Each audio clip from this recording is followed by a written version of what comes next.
안녕하세요. 초록책갈피입니다. 오늘은 신이 부리는 요술 와칭 세 번째 편 읽어드리겠습니다. 오늘도 행복한 하루 보내세요. 와칭. 진실에 초점을 맞추면 독설은 들리지 않는다. 나는 상보성의 원리에 대한 강의를 하면서 이런 말을 해준 적이 있다. 한밤중에 옆집 개가 요란하게 짖어대 잠을 설친 적 있죠? 아니면 도서관에서 누가 눈치 없이 계속 떠들어대 몹시 짜증났던 일? 모두들 네 하고 대답했다. 그건 우리가 습관적으로 겉으로 드러나는 소리에만 귀를 기울여서 그래요. 개 짖는 소리나 떠드는 소리 배후에 깔려있는 침묵의 소리에 조용히 귀를 기울여 보세요. 개 짖는 소리나 떠드는 소리는 저절로 들리지 않게 됩니다. 남이 내게 독설을 쏟아부을 때도 마찬가지다. 독설에만 귀를 기울이면 도저히 견디기 힘들고 나도 모르게 흥분해 같이 진흙탕에 뛰어들게 된다.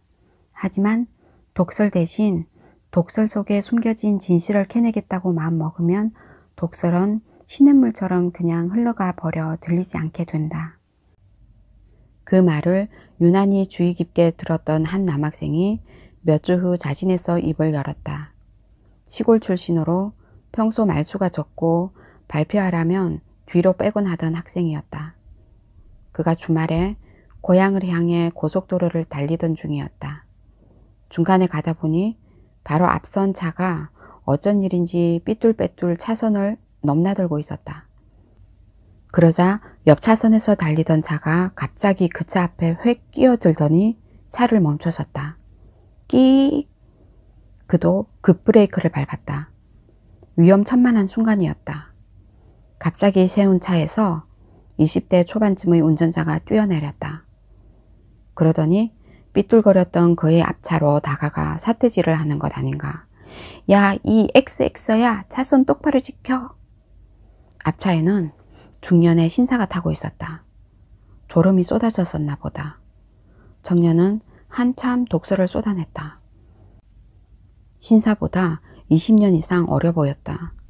아무리 세상이 막 돌아간다지만 저런 버러장머리 없는 녀석이 다 있나 하는 생각이 들었다.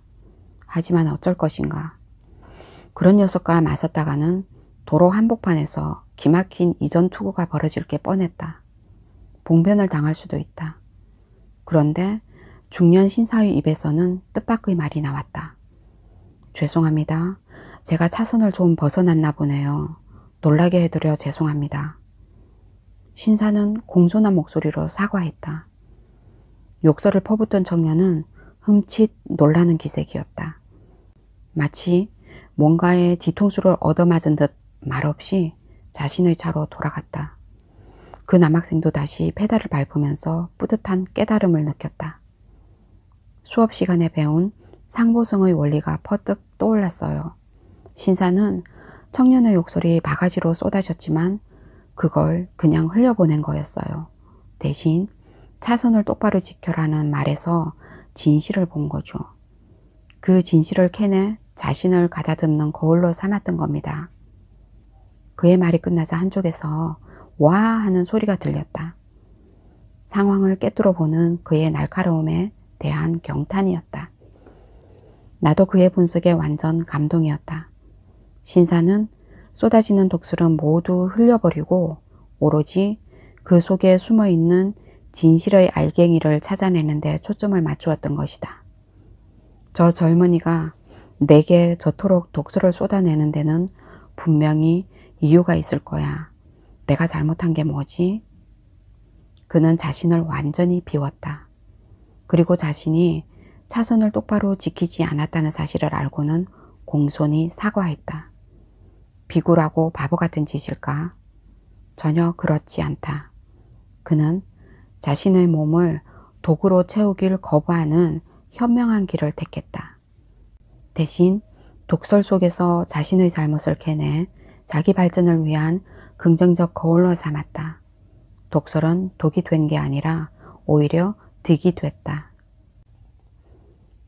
같은 원리로 악질 상사가 퍼붓는 독설 속에서 살아남을 수도 있다. 졸업을 앞둔 학생들에게 이런 질문을 해보았다. 여러분이 어느 회사에 취직했습니다. 그런데 공교롭게도 악질 상사를 만났어요. 그 악질 상사가 여러분에게 난데없이 부당한 독설을 퍼붓는다면 어떻게 하겠습니까? 아니 꼽더라도 참아야죠. 회사를 그만둘 거 아니라면. 학생들은 대부분 참아야 한다는 의견이었다. 역시 생존 문제가 걸리면 신중해진다. 하지만 무조건 꾹 참고만 있으면 독이 됩니다. 어떻게 해야 할까요? 학생들이 갸우뚱했다. 나는 미국 대학원 시절 한 교수가 소개했던 악질 상사 다루는 법을 들려주었다. 상사가 화를 낼 때 절대로 방어하려 들지 마세요. 화낼 때 방어하는 건 휩쓸려 드는 겁니다. 문제는 누구에게 있나요? 나에게 있는 게 아니라 무턱대고 화내는 그에게 문제가 있습니다. 따라서 나를 완전히 잊고 그에게 초점을 맞춰보세요. 그가 왜 화내는지 꼬치꼬치 묻고 또 물어서 진실의 알갱이가 뭔지 적극적으로 찾아보는 겁니다. 철저히 그의 눈으로 바라보세요. 철저하게 묻고 듣기만 하는 겁니다. 그의 말 속에 과연 내가 건질 만한 진실의 알갱이가 들어있는지 열심히 들어보는 겁니다. 이렇게 진실을 캐내는 데만 초점을 맞추면 자연히 나를 잊게 된다. 나를 잊으면 화에 휘말려 들지 않는다. 교수는 스스로 악질 상사 역을 맡았다. 그리고 한 학생에게 앞으로 나오도록 하더니 말단 직원 역을 맡도록 했다. 대화는 이런 식으로 진행됐다. 자넨 영 엉터리야. 죄송합니다. 제가 어떤 면에서 엉터리인지 알려주십시오. 일을 처리하는 것도 그렇고 이기적이고 한마디로 무능해. 좀 더 구체적으로 말씀해 주시겠어요? 어떤 일 처리가 잘못됐다고 생각하시는지요? 제가 왜 이기적으로 보였을까요? 무슨 일을 못해서 무능하다고 생각하시는지도 궁금합니다. 그걸 고치고 싶습니다. 자넨 퇴근 시간이 너무 빨라. 일하는 속도도 느리다고. 물론 제가 칼퇴근한 적도 있었습니다. 제가 고쳐야 할 또 다른 점들은 뭔가요? 여하튼 난 자네가 마음에 안 들어. 제가 마음에 안 드는 점도 많을 겁니다. 일 처리도 그렇고 이기적으로 보일 때가 많을 겁니다. 저에 대한 불만이 있으시면 또 말씀해 주세요. 최선을 다해 고쳐나가겠습니다. 목적이 분명한 사람에겐 누가 무슨 말을 던지더라도 귀에 들어오지 않는다. 직원은 오로지 한 가지 목적에만 초점을 맞춰 놓았다. 저 독설 속에 내가 건져낼 만한 가치 있는 게 들어있을까?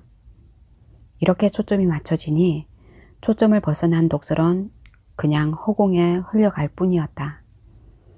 악질 상사 또한 품고 있던 불만들을 털어내니 금방 김이 빠져 제풀에 꺼져버렸다.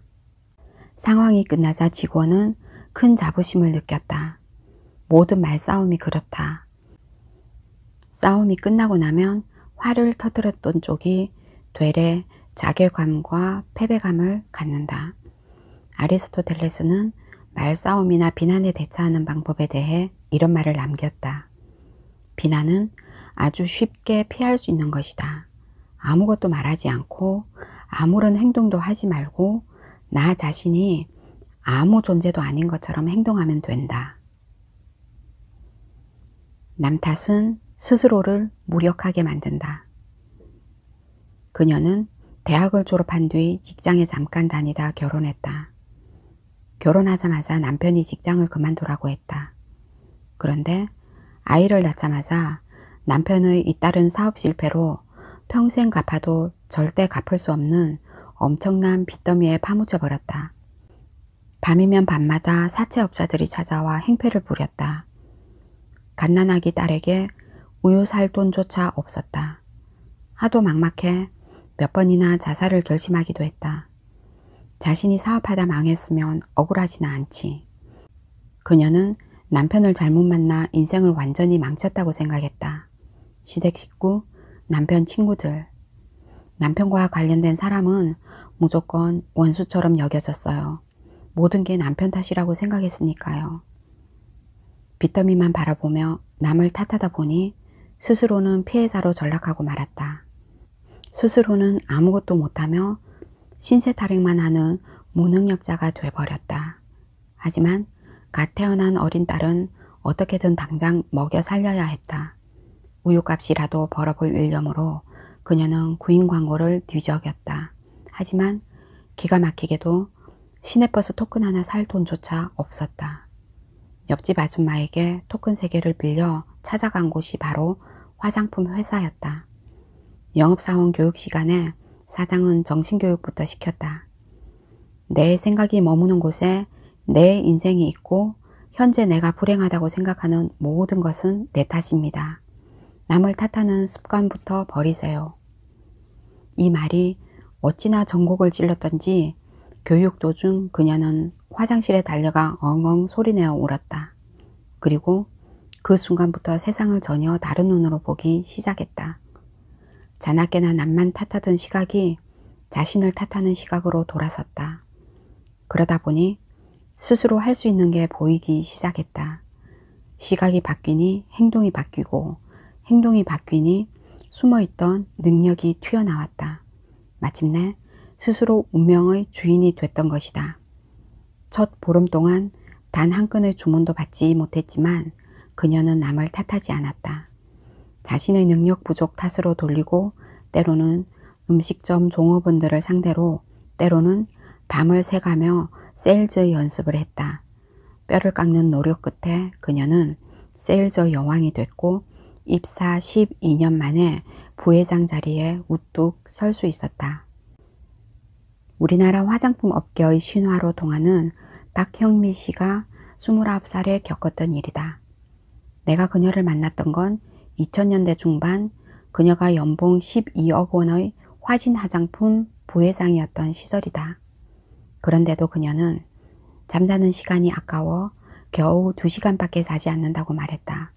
몇 년 후 그녀는 파코메리라는 화장품 회사를 설립해 단숨에 월 매출 150억 원이 넘는 기업으로 키워냈다. 20년 전 인생의 벼랑 끝에서 떨고 있던 그녀였다. 다른 비결은 없다. 단지 상황을 바라보는 시각을 돌린 것뿐이다. 한 여류 작가의 이야기도 많이 알려져 있다. 작가가 되기 전 그녀는 군인이었던 남편을 따라 캘리포니아주 모하비 사막훈련소로 가게 되었다. 남편이 직장에 나가면 섭씨 45도를 오르내리는 지독한 무더위 속에 오두막집에 달랑 혼자 남았다. 시도 때도 없이 모래바람이 불어닥쳐 입안에서 모래알이 씹히고 음식을 해두면 금방 쉬어버렸다. 뱀과 도마뱀이 집 주변에 기어다녔다. 몇 달 만에 심한 우울증에 빠졌다. 마침내 고향 부모에게 이렇게 하소연했다. 더 이상 못 견디겠어요. 차라리 감옥에 가는 게 나아요. 정말 지옥이에요. 그러나 아버지의 답장에는 다음과 같은 2줄만 적혀 있었다. 감옥 문창살 사이로 밖을 내다보는 2 죄수가 있다. 하나는 하늘의 별을 보고 하나는 흙탕길을 본다. 이 2줄의 글이 그녀의 인생을 바꿔놓았다. 그녀는 기피했던 인디언들과 친구가 되었고 그들로부터 공예품 만드는 기술과 멍석짜기를 배웠다. 사막의 식물들도 자세히 관찰해 보았다. 선인장, 유카식물, 요어수와 나무 등 살펴보니 그것들은 너무나 매혹적이었다. 빨갛게 저무는 사막의 저녁 노을에도 신비한 아름다움이 숨겨져 있었다. 그녀는 이 새로운 세계를 발견한 기쁨을 책으로 펴냈다. 사막을 배경으로 한 소설가로 변신한 것이었다. 사막은 변하지 않았다. 내 생각만 변했다. 생각을 돌리면 비참한 경험이 가장 흥미로운 인생으로 변할 수 있다는 걸 깨달았다. 사막은 지옥이 아니라 온갖 경이로움과 평화가 가득한 천국이었다. 지옥은 스스로 세운 것이었다. 미국의 델마 톰슨의 이야기다.